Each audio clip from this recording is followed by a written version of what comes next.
It's Levack and Goss on 104.5 The Team. Playoff football finally getting to that really good part. You know, the wild card's behind us. Now cream is rising. And speaking of the cream, she is the best picker we've had on Football Fridays. From 710 ESPN in Seattle, Jessamyn McIntyre. I want to ask how Seattle's so good, but I really want to know how you're so good at picking games. Well, I think that I'm due for a disappointment, so I apologize ahead of time. But, yeah, I guess I'm just that good an expert. I should go to Vegas sometime soon, huh? Hey, if you go, we're going with you. So be ready. So, all right, so Seattle, this has been a team all year that, you know, a lot of experts, air quotes, have thought isn't as good as the Seattle teams of the past. How have they been so good, and how did they dominate Detroit? Well, they're definitely different than the past, so I understand why people would look at them. And, you know, you look at the Super Bowl run that they had in 2013, and that was the best team in the NFL at that point, so saying they're not as good, I understand where people would come with that because it's different. It's absolutely. The reason they were able to beat Detroit so handily was because they peak at the right time, they come together, and they get it done when they have to, and Pete Carroll has them in that mindset. They also got the running game going. The offensive line figured out what they had to do, and all of a sudden, when you have Thomas Rawls setting an all-time franchise postseason rushing record in a single game, beating one man named Marshawn Lynch, all of a sudden the pass game's going to open up too, and you've got Tyler Lockett out. Paul Richardson apparently had been making circus catches at practice. We just hadn't had the opportunity to see it, and he does it. 3 catches for 48 yards does not show up huge in the stat book, but if you were watching that game and saw the grabs that he was able to make in crucial situations, I mean, this team has guys in the wings that we don't even know about. So their depth, their ability to get it done when it counts, I mean, it all came together on Saturday. The Richardson catches were absolutely insane. It reminded us here at upstate New York of Odell Beckham Jr. been making those one-handed grabs. And the performance by Thomas Rawls, you touched on it there, a Seahawk record. Is he going to be the focal point again this weekend against Atlanta? Yeah, the Seahawks, Pete Carroll always wants to be a run-first team, and he doesn't disguise that. He doesn't try anything tricky. Yeah, we want to run the ball, and we're going to do it. And when you have a downhill runner who just takes on defenders the way that Thomas Rawls does, they're just going to keep on doing it because he has the ability to rumble. He also sets up his blockers really well, and if the offensive line plays the same exact way that they did against the Lions, they'll be able to open up some holes. Now, C.J. Prosise is a game-time decision. I honestly don't really think he's going to play, but a lot of that has to do with the performance of fullback Marcel Reese, who was just outstanding in the Detroit game. And his performance will allow them to wait one more week on C.J. Prosise. He doesn't need to be ready in an emergency situation. Jessamyn McIntyre joins us from ESPN in Seattle, getting ready for the game between the Seahawks and the Falcons.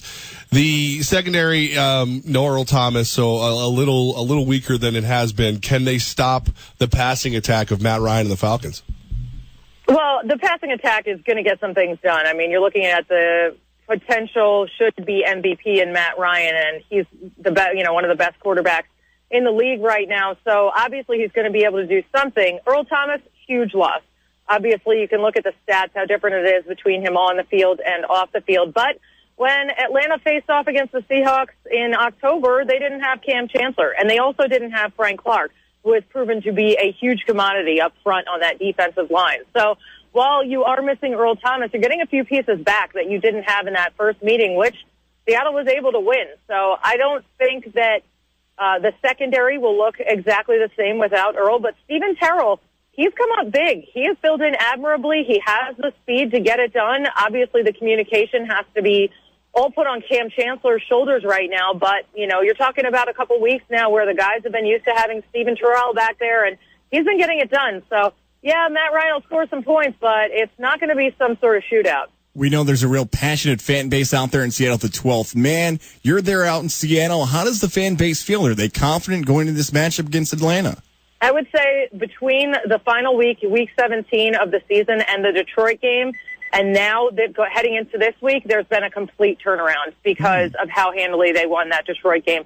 This was not a confident fan base heading into the final 2 weeks of the season, especially after losing to the Cardinals. That was a rough home loss for the Seahawks and their fan base. And we've been spoiled out here. I mean, you look at, the past 5 years, all of a sudden, you're looking at a postseason every single year. Russell Wilson got to the divisional round his rookie year. I mean, it's just flat out, we've been spoiled. So I understand that there is a little bit of apathy within the fan base. There were tickets available last weekend heading into the weekend of the game. I do think that right now, though, you're looking at a rematch. You hear Atlanta talking about that Richard Sherman on Julio Jones play. All of a sudden, there's some smack talk. Atlanta's looking at this as a rivalry. So Seahawks fans are starting to pick up on that, too. And now's when they're going to get really obnoxious. So keep your eye out for that 12th man flag. Yeah, we're giving away a trip to the Super Bowl tomorrow. We have a Seahawks fan that comes out. He's always obnoxious, so we're ready for that. Jessamyn, you brought up Richard Sherman. Is the media finally, wearing thin on his whole routine? I think that, I think that people are a little bit fed up, but they're just kind of accepting it as it is. I don't think that anybody's making that big a deal of it. I think people outside of the market are looking at it as a bigger deal than it was. My own host was Jim Moore, was the first guy that Richard Sherman to ruin his career and take away his media pass for some very legitimate, appropriate questions that he was asking. So at that point, we were kind of like, all right, Richard's on in his own world. He's going to do his own thing. Let's just let it happen. And people are just kind of shrugging their shoulders or rolling their eyes. It's really not that big a deal out here.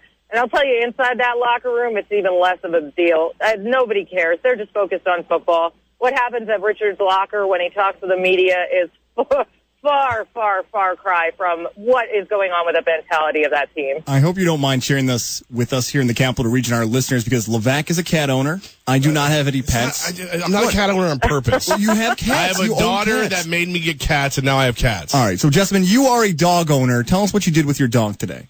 Oh, he's actually sitting right behind me and being a very, very good boy because he's being quiet for this interview. I am heading to Vancouver this weekend to take in a Canucks game, so I am dropping him off to doggy daycare like any good mommy would. And he is being so good right now, and I'm giving him a little pet for that. But, you guys are pet owners. You know how much we care about these little fur babies. Now, I don't want to ruin my vision of you. I mean, big dog, small dog?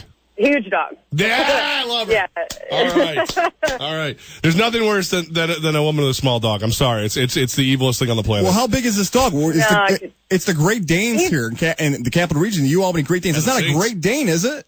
He's part Great Dane. So he looks like a very big, gigantic lab, but he's half boxer, and the other half of him is a Great Dane black lab mix.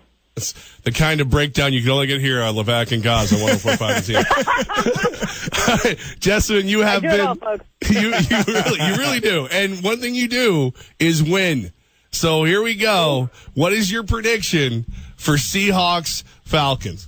I think the Seahawks get it done on the road. They get the monkey off their back in the road game divisional round of the playoffs. 28-23 Seahawks over the Falcons. I love it. No, that means I have to switch my pick now. Right. I said I picked the Falcons. I go, if Jessamyn picks against it, now I'm going to be screwed up all week. And now she did.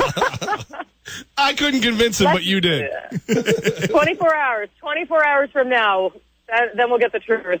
All right. Well, we appreciate you making time for us. We appreciate the puppy letting you make time for us. Okay. Thank you, guys. All right. Safe travels, Jessamyn.